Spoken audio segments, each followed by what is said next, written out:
Bismillahirrahmanirrahim. Nama saya Muhammad Irfan. Nomor induk mahasiswa 2020-100.015. Kampus Esa Unggul, Bekasi, Harapan Indah. Saya ingin mengerjakan tugas bahasa Indonesia sesi 5. Di video ini saya ingin menjelaskan tentang keterampilan berbicara. Dalam pembelajaran bahasa, salah satu keterampilan yang harus dikuasai siswa adalah keterampilan berbicara. Keterampilan berbicara menempati kedudukan yang paling penting karena merupakan ciri kemampuan komunikatif siswa. Salah satu indikator keberhasilan siswa belajar adalah kemampuannya mengungkapkan gagasannya secara lisan di dalam kelas dalam satu lingkup mata pelajaran. Ini adalah penjelasan menurut Abidin. Menurut Syah, keterampilan adalah kemampuan pola-pola tingkah laku yang kompleks dan tersusun rapi secara mulus dan sesuai dengan keadaan untuk mencapai hasil tertentu. Menurut Tarigan, berbicara adalah kemampuan mengucapkan bunyi-bunyi artikulasi atas kata-kata untuk mengekspresikan, menyatakan, serta menyampaikan pikiran, gagasan, dan perasaan. Sedangkan sebagai bentuk atau wujudnya, berbicara disebut sebagai alat untuk mengkomunikasikan gagasan-gagasan yang disusun serta dikembangkan sesuai dengan kebutuhan-kebutuhan sang pendengar atau penyimak. Sedangkan keterampilan berbicara menurut Mulgrave mengemukakan pendapat bahwa berbicara adalah kemampuan mengucapkan bunyi-bunyi bahasa atau kata-kata untuk mengekspresikan pikiran. Selanjutnya dikatakan bahwa berbicara merupakan bentuk perilaku manusia yang memanfaatkan faktor fisik, psikis, neurologis, semantik, dan linguistik secara ekstensif, sehingga dapat dianggap sebagai alat yang sangat penting untuk melakukan kontrol sosial. Jadi pada hakikatnya, berbicara merupakan ungkapan pikiran dan perasaan seseorang dalam bentuk bunyi-bunyi bahasa.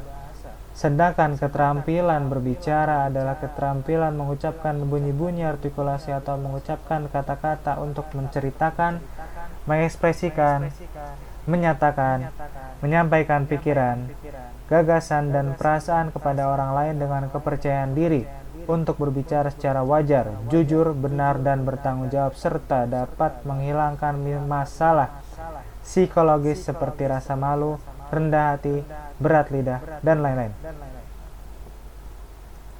Tujuan berbicara. Tujuan utama dari berbicara adalah untuk berkomunikasi, agar dapat menyampaikan pikiran secara efektif.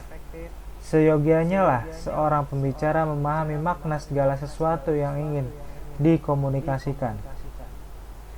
Menurut Tarigan, tujuan berbicara merupakan hal yang sangat penting untuk ditentukan sebelum seorang pembicara memaparkan gagasannya. Tujuan berbicara merupakan pedoman bagi pembicara untuk membangun, mengemas, dan menyampaikan idenya untuk sebuah pembicaraan tertentu. Perbedaan tujuan berpengaruh pada bentuk ide yang dikembangkan, kemasan yang digunakan, dan performa penyampaiannya. Tujuan berbicara yang dimaksud adalah sebagai berikut. 1. Informatif. Tujuan informatif merupakan tujuan berbicara yang dipilih pembicara ketika ia bermaksud menyampaikan gagasan untuk membangun pengetahuan pendengar. Tujuan ini selanjutnya akan lebih sempurna jika bukan hanya bersifat informatif, melainkan komunikatif, yakni terjadinya timbal balik atas gagasan yang disampaikan pembicara dengan respon yang dihasilkan oleh pendengar.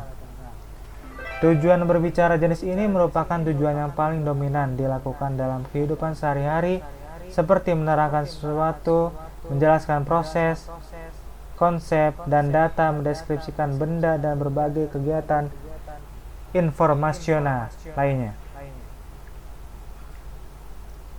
2. Tujuan rekreatif merupakan tujuan berbicara untuk memberikan kesan menyenangkan bagi diri pembicara dan pendengar.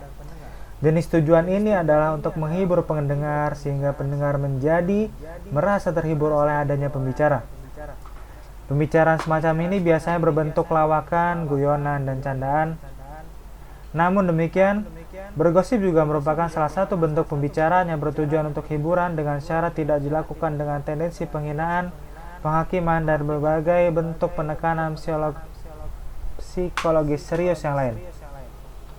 3. Tujuan persuasif merupakan tujuan pembicaraan yang menekankan daya bujuk sebagai kekuatannya.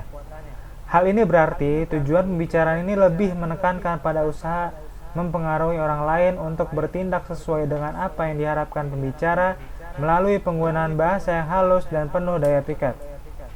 Tujuan berbicara jenis ini banyak dilakukan oleh seseorang dalam kegiatan kampanye, propaganda, penjualan, dan lain-lain.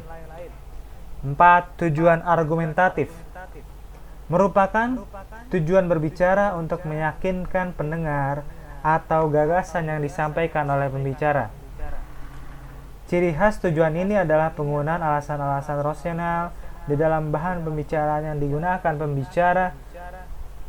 Berbicara jenis ini banyak digunakan dalam kegiatan diskusi ilmiah, keilmuan, dan debat politik.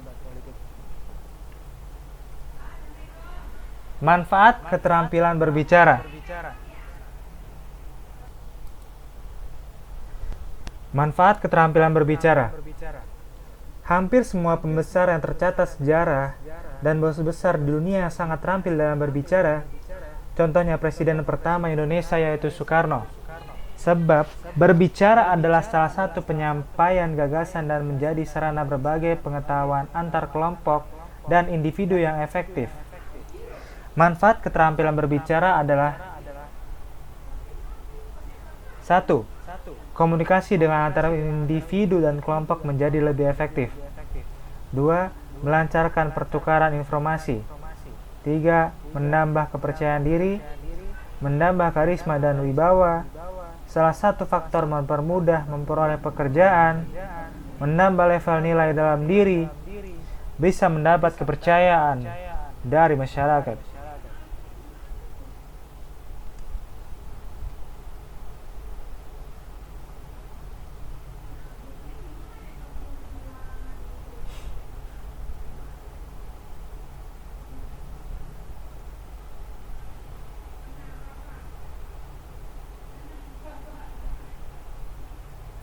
Sekian penjelasan komunikasi berbicara